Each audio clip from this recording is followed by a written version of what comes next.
Hello दोस्तों, कैसे हैं आप सब। मैं पूजा कश्यप स्वागत करती हूं आपका सर्वोदय आईएएस के यूट्यूब चैनल पर, जहां हम हर रोज़ द हिंदू न्यूज़पेपर का एक इन डेप्थ एनालिसिस प्रेजेंट करते हैं।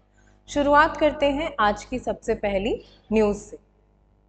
पहला न्यूज़ है हमारा, government to set up panel to suggest steps to improve NTA's work.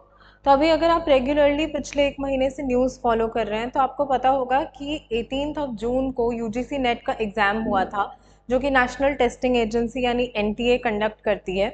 और वो एग्ज़ाम को कैंसिल कर दिया गया है क्योंकि एलिगेशंस लगे थे कि कुछ डिस्क्रिपेंसीज नोटिस की गई थी।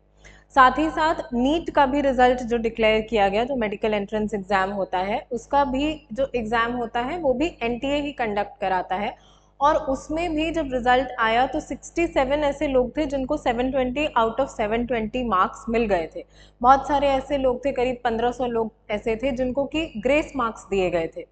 तो कहीं ना कहीं ये एनटीए जो कि एक नई बॉडी सेटअप करी गई है एग्जाम्स को कंडक्ट कराने के लिए, उसकी क्रेडिबिलिटी पे एक सवाल उठाता है।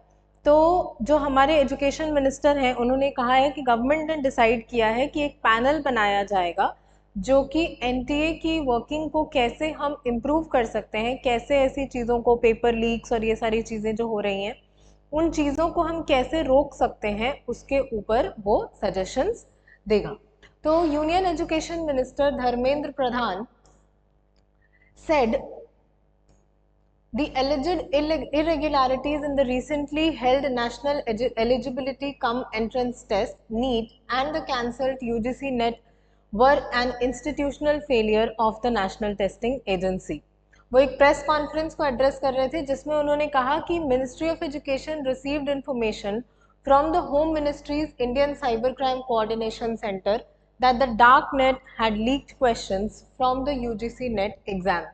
तो लीकेज की इंफॉर्मेशन जो है वो डार्क नेट पे अवेलेबल थी। तो डार्क नेट का जो पोर्शन होता है वो आपका GS3 साइंस एंड टेक के पर्सपेक्टिव से इम्पॉर्टेंट हो जाता है। तो डार्क नेट वैसा नेट जो हमारा इंटरनेट है उसका वो हिस्सा होता है जो आप नॉर्मल ब्राउजर्स के थ्रू एक्सेस नहीं कर सकते हैं। जो हमारा नॉर्मल ब्राउज़र होता है, चाहे वो गूगल क्रोम हो गया या आपका मोजिला हो गया या कोई सा भी ब्राउज़र जो होता है, वो डार्क नेट को एक्सेस नहीं कर सकता है और उस पर ऐसी इंफॉर्मेशन प्रेजेंट होती है जो कि नॉर्मली अवेलेबल नहीं होती है। फॉर एग्जाम्पल, जो कभी कभी ड्रग्स वगैरह की डीलिंग जो होती है वो भी डार्क नेट के थ्रू होती है। ड्रग्स हो गया या क्रिप्टो करेंसीज हो गया, ये सारी चीज़ें जो होती हैं वो डार्क नेट के थ्रू होती हैं। और यहाँ ये पेपर लीक करने का काम, ये भी इलीगल काम है, तो ये भी जो है वो डार्क नेट के थ्रू किया गया था। बट इसका मतलब ये नहीं है कि डार्क नेट पे सिर्फ इलीगल काम ही होते हैं।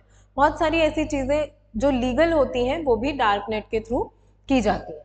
So he said that a reform committee consisting of the technocrats, bureaucrats and scientists would be formulated which would suggest improvements to the NTA's working।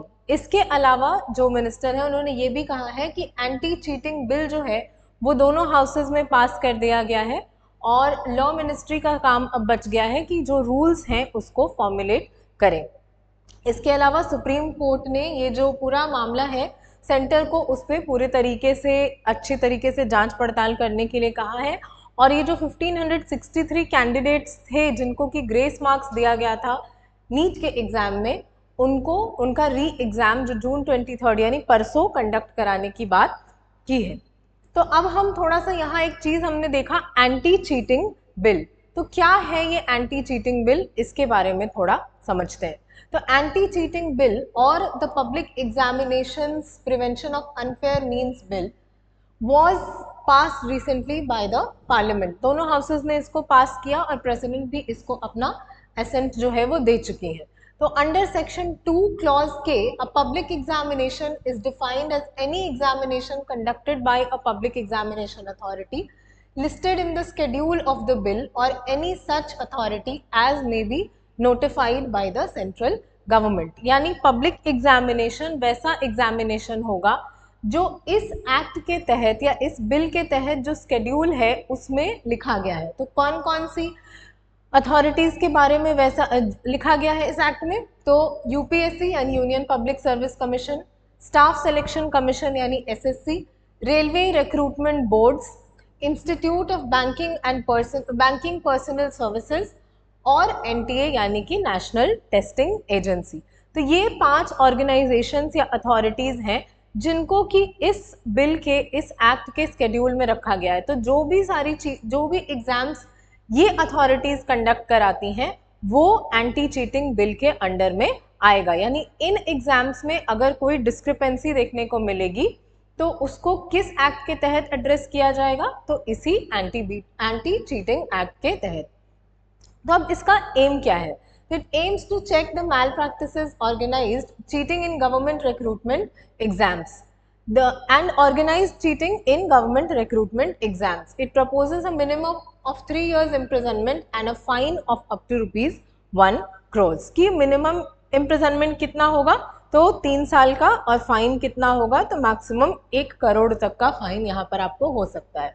The bill will gradually push for conducting exams in more regional languages given the rising use of technology and artificial intelligence. कि अभी जो exams होते हैं वो English और हिंदी, यही 2 languages में conduct किए जाते हैं। तो धीरे धीरे करके इस बिल को यूज़ करते हुए, इसके प्रोविजंस को यूज़ करते हुए रीजनल लैंग्वेजेस में भी एग्जाम्स को कंडक्ट कराने की बात की गई है। All offenses shall be cognizable, non-bailable and non-compoundable. तो cognizable का यहाँ पर क्या मतलब होता है? तो cognizable offense वैसा offense होता है जहाँ पर कि जो बेल होता है वो जो जिसका अरेस्ट होता है उसका राइट नहीं होता है, उसको अरेस्ट वारंट की ज़रूरत नहीं है उसको अरेस्ट करने की, तो उसको जो पुलिस है वो कभी भी अरेस्ट कर सकती है। दूसरा है नॉन बेलेबल, यानी बेल आपका राइट नहीं है, मजिस्ट्रेट अगर चाहे या जज अगर चाहे तभी आपको बेल मिल सकता है, कंपल्शन नहीं है कि यहाँ पर आपको बेल मिलेगा ही मिलेगा। एंड थर्ड है नॉन कंपाउंडेबल, कि अगर जो अफेक्टेड पार्टी है और जो क्रिमिनल या जो अक्यूज है उनके बीच में अगर एक सेटलमेंट हो भी जाता है आउट ऑफ द कोर्ट, तब भी इस ऑफेंस को खारिज नहीं किया जाएगा। तो the act specifies a higher punishment for organised crimes, यानी मास नंबर में जो चीटिंग होती है कि एक साथ बहुत सारे लोग मिल करके ये पूरा क्राइम ऑर्गेनाइज करते हैं। An organized crime is defined as an unlawful act committed by a person or a group of persons to further a shared interest for wrongful gain in relation to public examinations. और organized crime के लिए यहाँ punishment क्या है? तो imprisonment between 5 years and 10 years and a fine of at least ₹1 crore. यानी एक इंसान के लिए जो यहाँ पर सजा है वो 1 करोड़ तक की है, 1 करोड़ तक का फाइन और मिनिमम 3 years imprisonment। बट यहाँ अगर ऑर्गेनाइज्ड क्राइम की हम बात करते हैं तो 5 से 10 साल की इम्प्रिजनमेंट और मिनिमम 1 करोड़ तक का फाइन। तो ये एंटी चीटिंग बिल, क्योंकि अभी बहुत ज़्यादा ये जो चीटिंग और इन सब चीज़ों के बारे में हम न्यूज़ सुनते हैं, तो यूपीएससी का एग्ज़ाम तो हो चुका है, तो अगले साल तो ऐसे पूछने के चांसेस कम है, बट जो भी अभी स्टेट पीसीएस के एग्ज़ाम्स आने वाले हैं उनके लिए इसके जो प्रोविजंस हैं वो इम्पॉर्टेंट हो जाते हैं। ठीक है, अब बढ़ते हैं हमारे नेक्स्ट न्यूज़ पर। तो अगला न्यूज़ है हमारा, Patna high court strikes down 65% quota in Bihar. तो ये अभी आपको पता होगा कि 2023 में बिहार में एक कास्ट सेंसस कंडक्ट कराया गया था कि कितने अलग अलग कास्ट के कितना पॉपुलेशन है, कितने लोग अलग अलग कास्ट से यहाँ पर बिलोंग करते हैं, उनका जो सोशियो इकोनॉमिक स्टेटस है वो कैसा है, उनका एजुकेशनल स्टेटस कैसा है, एम्प्लॉयमेंट कैटेगरीज वगैरह, ये सब के बारे में यहाँ पर जांच की गई थी, जिसमें कि जो पूरा पॉपुलेशन का डेटा है उसके हिसाब से अब यहाँ पर रिजर्वेशन जो है वो अलॉट किया गया था। किन चीज़ों में? तो एजुकेशनल इंस्टीट्यूशंस में एडमिशन के लिए और गवर्नमेंट जॉब्स के लिए। यानी जो ये 65 जो पहले 50% कैप था रिजर्वेशंस पर, उसको इंक्रीज करके यहाँ पे 65% कर दिया गया था। तो इसी के खिलाफ जो पटना हाईकोर्ट है वहाँ पर केस जो है वो चल रहा था, और हाईकोर्ट ने इस पूरे लॉ को या इस पूरे जो इस एक्ट था जो इस रिजर्वेशन को इंक्रीज कर रहा था उसको अनकॉन्स्टिट्यूशनल डिक्लेयर कर दिया। क्यों? क्योंकि इंदिरा साहनी केस में सुप्रीम कोर्ट ने ये बोला था कि 50% से ज़्यादा जो होता है वो रिजर्वेशन किसी भी स्टेट में प्रोवाइड नहीं किया जा सकता है। तो जो भी रिजर्वेशन आप प्रोवाइड करते हैं वो उसी 50% कैप के अंडर में होना चाहिए। तो the Patna high court set aside the amendments passed by the Bihar legislature in 2023 to increase the reservation of backward classes, extremely backward classes, scheduled castes and scheduled tribes from 50% to 65% in educational institutions and government jobs in the state. Advocate General told the court that the government had increased the quota due to lack of adequate representation of these classes. तो जो government को represent करते हैं state level पर, उनको हम advocate general बोलते हैं और सेंट्रल लेवल पे इनको अटॉर्नी जनरल बोलते हैं। तो जो बिहार के एडवोकेट जनरल हैं उनका कहना है कि गवर्नमेंट ने जो ये किया था वो इसलिए किया था क्योंकि एडिक्वेट रिप्रेजेंटेशन नहीं मिली थी इन कास्ट्स को, इस वजह से। लेकिन जो ओपोनेंट यानी जो अपियरिंग फॉर द पिटिशनर्स जो वकील हैं, उनका कहना है कि after the cast survey this decision on reservation was based on the proportion of castes and not based on the adequate representation in the government jobs. कि आपने ये स्टडी नहीं किया है कि जो गवर्नमेंट जॉब्स हैं वहां पर कितना प्रोपोर्शन है। अगर वहां पर कम रिप्रेजेंटेशन देखने को मिलती तो ये रिजर्वेशन का जो लॉ है वो वैलिड होता, बट क्योंकि ये स्टडी वहां पर कंडक्ट नहीं कराई गई है इसीलिए ये लॉ जो है वो वैलिड नहीं होगा। And the court decided to go with the petitioners. Together with the 10% EWS quota, the bill pushed the reservation in Bihar to 75%, well past the 50% ceiling set by the Supreme Court. तो और किसको कितना reservation मिल रहा था यहाँ पर? तो extremely backward classes का जो रिजर्वेशन था वो 18% से बढ़ा करके 25% कर दिया गया था, बैकवर्ड क्लासेस का 12% से 18%, स्केड्यूल कास्ट 16 to 20% और स्केड्यूल ट्राइब्स का जो कोटा था वो 1% से बढ़ा करके 2% कर दिया गया था। इसके अलावा जो बैकवर्ड क्लासेस की विमेन को 3% का और रिजर्वेशन मिलता था, उस लॉ को भी यहाँ पर स्क्रैप कर दिया गया था। तो इन सब चीज़ों की वजह से ये जो लॉ है इसको गवर्नमेंट ने या इसको कोर्ट ने अनकॉन्स्टिट्यूशनल डिक्लेयर कर दिया। अगला न्यूज जो है वो है limbless amphibian found in Kaziranga for the first time. Limbless मतलब जिसका कि कोई लिम्ब नहीं होता है। तो limbless amphibian has been added to the fauna in the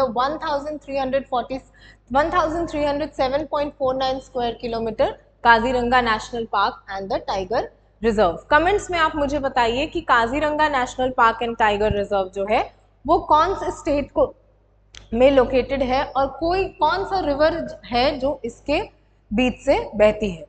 तो Assam's wild life official said a team of herpetologists recorded the striped Sicilian in the tiger reserve for the first time during a rapid herpetofauna survey conducted from June 14 to June 17।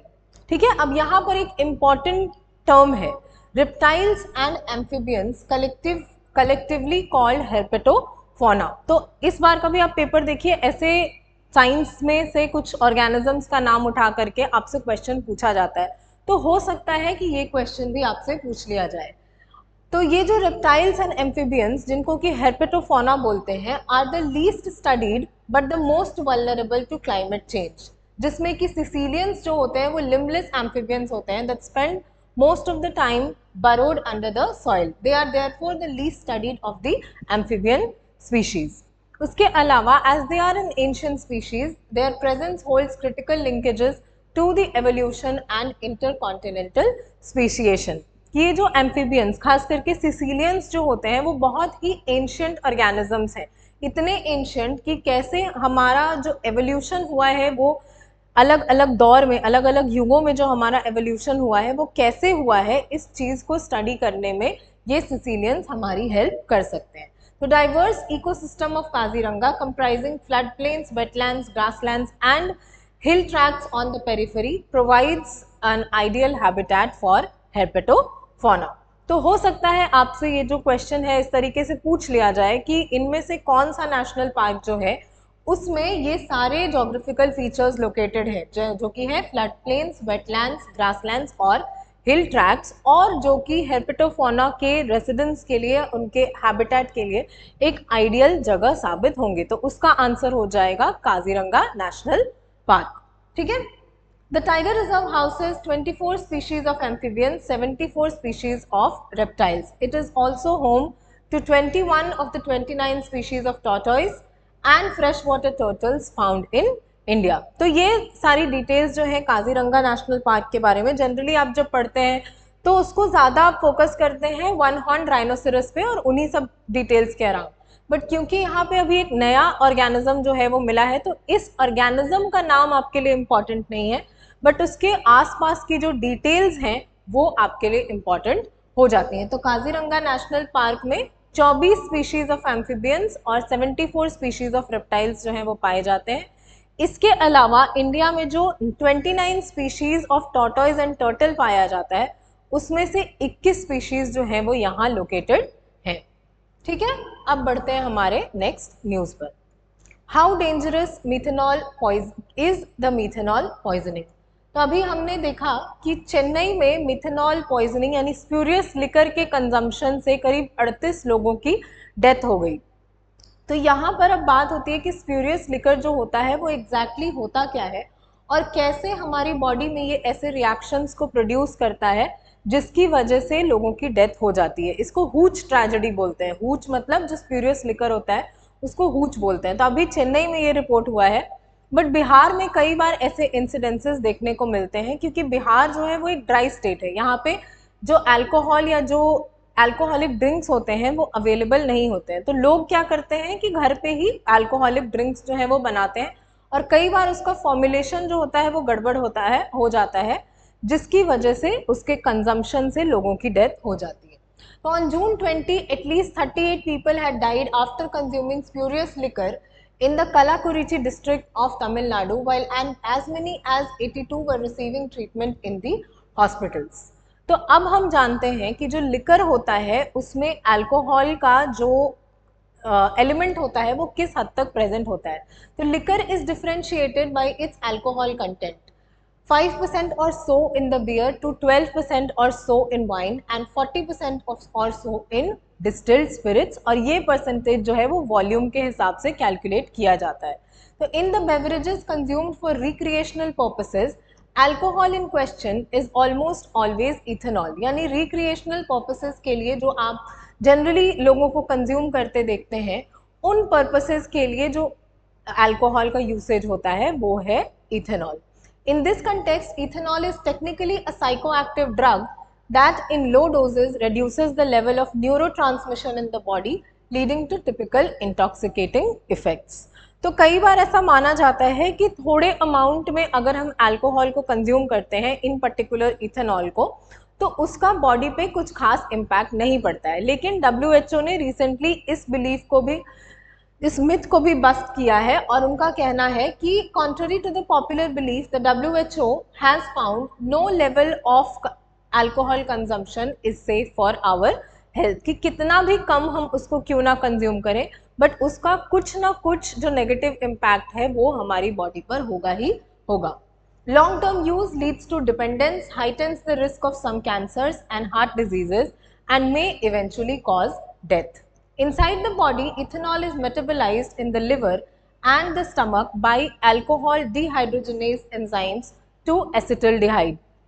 तो generally तो ऐसे questions नहीं पूछे जाते हैं, but कभी कभी अगर आपको पूछ लिया तो बस इतना याद रखिए कि जो अल्कोहल है वो हमारी, या इथेनॉल है वो हमारी बॉडी में लिवर और स्टमक में उसकी प्रोसेसिंग होती है और क्या बनता है, तो ADH एंजाइम यानी अल्कोहल डिहाइड्रोजनेज एंजाइम बनता है जो कि उसको एसिटल्डिहाइड में कन्वर्ट करता है। यानी इथेनॉल को एसिटल्डिहाइड में कन्वर्ट करने के लिए ADH एंजाइम की जरूरत पड़ती है। Thus, the acetaldehyde is transformed into acetate by aldehyde dehydrogenase enzymes. The adverse effects of alcohol consumption from the hangover to a cancer are due to acetaldehyde. कि ethanol की वजह से नहीं, बट इथेनॉल जब ADH से react करके एक नया कंपाउंड बनाता है तो उसकी वजह से ये जो हैंगओवर के इफेक्ट्स होते हैं और कैंसर वगैरह जो होता है वो उसकी वजह से होता है। तो अब हम जानते हैं कि स्प्यूरियस लिकर जो है वो एग्जैक्टली क्या होता है। Spurious liquor is characterised by liquid mixture containing methanol as well. In many older cases, spurious liquor has typically been a homemade liquor to which methanol was added to strengthen intoxicating effects or to increase the bulk volume. कि generally जो liquor होता है जो human consumption के लिए use किया जाता है उसमें इथेनॉल होता है, लेकिन जब घर पर या होममेड एनवायरनमेंट में आप लिकर को बनाते हैं तो इथेनॉल मिथेनॉल ज़्यादा जल्दी लोगों को समझ में आता नहीं है, तो वो इथेनॉल की जगह जो है वो मिथेनॉल को यूज़ कर लेते हैं ताकि उसका जो इंटॉक्सिकेटिंग इफेक्ट है उसको इंक्रीज कर सके और उसके वॉल्यूम को भी इंक्रीज कर सके। तो अब हम जानते हैं कि ये जो मीथेनॉल होता है वो एग्जैक्टली क्या होता है। तो मीथेनॉल यानी CH3OH, तो कुछ ऐसा स्ट्रक्चर होता है इसका, COH और तीनों तरफ H, क्योंकि ये एक अल्कोहलिक कंपाउंड है। तो methanol molecule consist of 1 carbon atom bonded with 3 hydrogen atoms and 1 hydroxyl group. ये है हमारा hydroxyl group. The most common way to produce methanol is to combine carbon monoxide यानी CO and hydrogen in the presence of copper and zinc oxides as catalysts at 50 to 80 atmosphere of pressure and 250 degree Celsius. ये important नहीं है।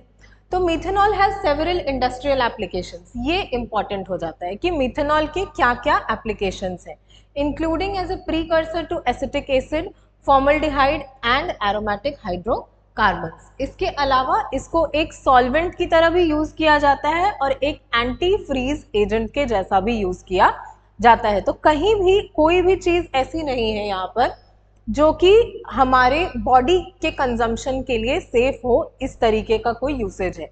इसीलिए यहाँ पर जब ethanol की जगह मिथेनॉल यूज किया जाता है तो वो ह्यूमन कंजम्पशन के लिए डेंजरस हो जाता है। तो अब ये जो स्प्यूरियस लिकर है यानी मिथेनॉल कंसिस्टिंग लिकर है वो कैसे हमारी बॉडी में रिएक्ट करता है। तो वंस इंजेस्टेड द ADH यानी alcohol dehydrogenase enzymes metabolise methanol in the liver to formaldehyde. वहां पे बन रहा था एसिटिल्डिहाइड और यहाँ बन जाता है फॉर्मल्डिहाइड, और ये फॉर्मल्डिहाइड जो है उसको कन्वर्ट हो जाता है फॉर्मिक एसिड में using the ALDH enzyme. The accumulation of formic acid over time leads to a condition called metabolic acidosis, which can lead to acidemia when the blood's pH drops below its normal level of 7.35, becoming increasingly acidic. तो क्या होता है methanol के consumption से? तो methanol के consumption से हमारे बॉडी में फॉर्मल्डिहाइड का फॉर्मेशन होता है जो कि आगे चल करके फॉर्मिक एसिड बनाता है और उसकी वजह से एक एसिडिक कंडीशन हमारी बॉडी में हो जाती है जिससे हमारा ब्लड जो है वो इंक्रीजिंगली एसिडिक हो जाता है और उसको क्या बोलते हैं? उसको बोलते हैं एसिडेमिया। तो कई बार आपने सुना होगा कि अल्कोहल के कंजम्पशन से जो लोग होते हैं उनको एसिडिटी की प्रॉब्लम भी होने लगती है, वो इस वजह से क्योंकि जो स्टमक है वहां पे एसिड का फॉर्मेशन हो रहा है। तो consuming methanol also leads to methanol induced optic neuropathy, a serious condition that may result in long term और इरिवर्सिबल विजुअल इम्पेयरमेंट और even blindness due to damage and loss of function of the optic nerve and retina. तो ethanol की जगह अगर हम methanol based liquor जो है वो लोग अगर कंज्यूम करते हैं तो उनको विजन या लॉस ऑफ विजन भी हो सकता है। बट इसको ट्रीट कैसे करते हैं? तो इसको ट्रीट करने के दो तरीके हैं। पहला है administer pharmaceutical grade ethanol which competes very well with methanol for the ADH enzymes which metabolise the ethanol around 10x faster.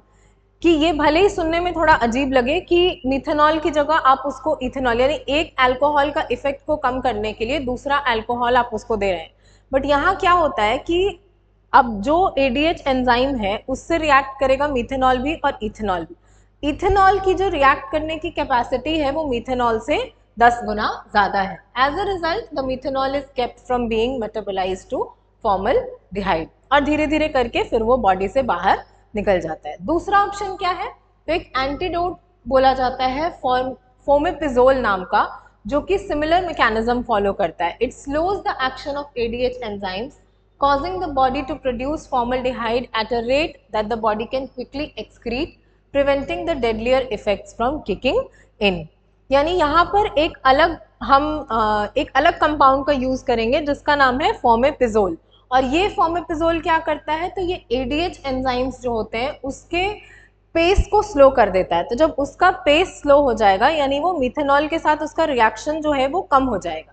जब रिएक्शन कम हो जाएगा तो फॉर्मल्डिहाइड कम बनेगा और फॉर्मल्डिहाइड जब कम बनेगा तो वो हमारे बॉडी से इजीली एक्सक्रीट हो जाएगा, तो उसका जो डेडलियर इफेक्ट्स होगा वो धीरे धीरे करके मिनिमाइज हो जाएगा। अब अगला जो है हमारा वो है एडिटोरियल, जो कि आज का लास्ट न्यूज़ है, और ये है सॉरी यहाँ पे हेडिंग ये नहीं होगा, ये जीएसटी पैनल जो है हमारा जीएसटी काउंसिल, उसमें क्या चेंजेस लाने की ज़रूरत है, क्या रिफॉर्म्स लाने की ज़रूरत है, ये उससे रिलेटेड है।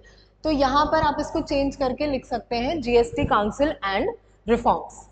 तो अब यहाँ बात हो रही है कि रिसेंटली जो जीएसटी काउंसिल है उन्होंने कैलकुलेट किया कि जीएसटी कलेक्शन जो है हमारा वो काफ़ी हाई लेवल्स को क्रॉस कर चुका है। तो the record high revenue of 1.2 lakh crore in April underscores the effectiveness of GST system in mobilizing the tax revenue. This surge is attributed to the year-end compliance rush, a common phenomenon where businesses finalize the accounts and clear dues. तो अब यहाँ जो author हैं वो बात कर रहे हैं कि कुछ चीज़ें हैं जो जीएसटी काउंसिल को कुछ रिफॉर्म्स लाने की ज़रूरत है।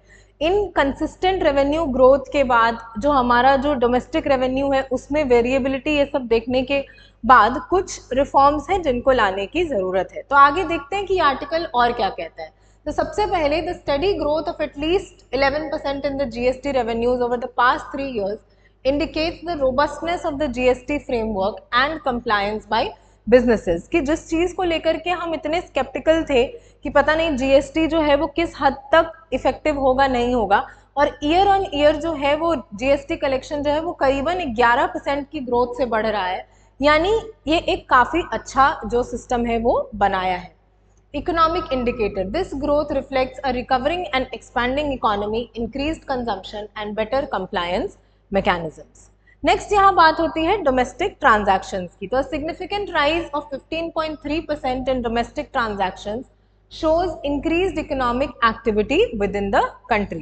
The decline in revenues from goods imports suggests a potential shift towards domestic production or changes in international trade dynamics.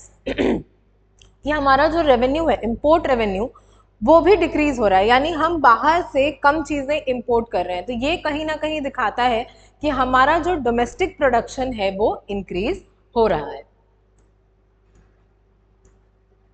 अगर हम स्टेट वाइज परफॉर्मेंस की बात करते हैं तो uneven revenue growth among the states highlights the varying economic conditions and effectiveness of tax administration across regions. कि किसी state में, फॉर एग्जांपल महाराष्ट्र में रिकॉर्ड जीएसटी कलेक्शन देखने को मिलता है, वहीं दूसरी तरफ अगर हम छोटे स्टेट्स या फिर पुअर स्टेट्स जैसे कि बिहार की बात करें तो वहाँ पर जीएसटी कलेक्शन जो है वो काफ़ी कम देखने को मिलता है। तो कहीं ना कहीं ये दिखाता है कि जो कलेक्शन मैकेनिज्म है दोनों स्टेट्स का वो भी अलग अलग है, और जो एनफोर्समेंट मैकेनिज्म है वो भी जो है वो सिमिलर नहीं है। तो अब क्या क्या रिफॉर्म्स लाने की ज़रूरत है। तो article emphasises the need for GST council to not delay any further on impending reforms. Simplifying GST is crucial to make more business friendly and efficient. कि अभी जो इतना कॉम्प्लिकेशन है जीएसटी में उसको हमें सिंप्लीफाई करने की ज़रूरत है ताकि वो और ज़्यादा बिजनेस फ्रेंडली बन सके। दूसरा क्या रिफॉर्म है, as the apex body the GST implementation and regulation the council's direct decisions directly impact the ease of doing business and economic health. तो क्या क्या रिफॉर्म्स हमें लाने की ज़रूरत है। तो सबसे पहला rate rationalisation. Simplifying the rate structure can reduce confusion and compliance cost for businesses and can also make the tax system more transparent। कि अलग अलग चीज़ों पे जो अलग अलग रेट्स लगाए जाते हैं, जैसे फॉर एग्जांपल किसी पे 18%, किसी पे 5%, किसी पे 12%, ये सारी चीज़ों को सिंप्लीफाई करके एक बेटर टैक्स स्ट्रक्चर जो है वो तैयार किया जा सकता है ताकि ये और ट्रांसपेरेंट हो। दूसरा है ministerial groups work. The reactivation of the ministerial groups work on the reforms is essential for continuous improvement of the GST system। और तीसरा है including excluded items जैसे कि electricity, natural gas, petroleum products under the GST can streamline taxation across the supply chain, reducing costs for businesses and potentially lowering the prices for consumers। कि जो चीज़ें अभी GST के एम्बिट के बाहर हैं जैसे इलेक्ट्रिसिटी, फ्यूल, इन सारी चीज़ों से बहुत ज़्यादा रेवेन्यू जो है वो जनरेट होता है। तो अगर बहुत ज़्यादा रेवेन्यू जनरेट होता है, यानी कि एक सिग्निफिकेंट बास्केट जो है हमारे टैक्स का, वो आज भी जीएसटी से बाहर है। तो 2017 में जब ये लॉ पहली बार आया था, उससे लेकर के आज 2024 तक में 7 साल बीत चुके हैं। तो इन 7 सालों में भी अगर हम कोई स्टेप नहीं ले पाए हैं इसको इम्प्रूव करने के लिए, तो या इसको इंक्लूड करने के लिए, तो ये कहीं ना कहीं जो है वो हमारे काउंसिल या हमारा जो जीएसटी सिस्टम है उसके ड्रॉबैक को दिखाती है।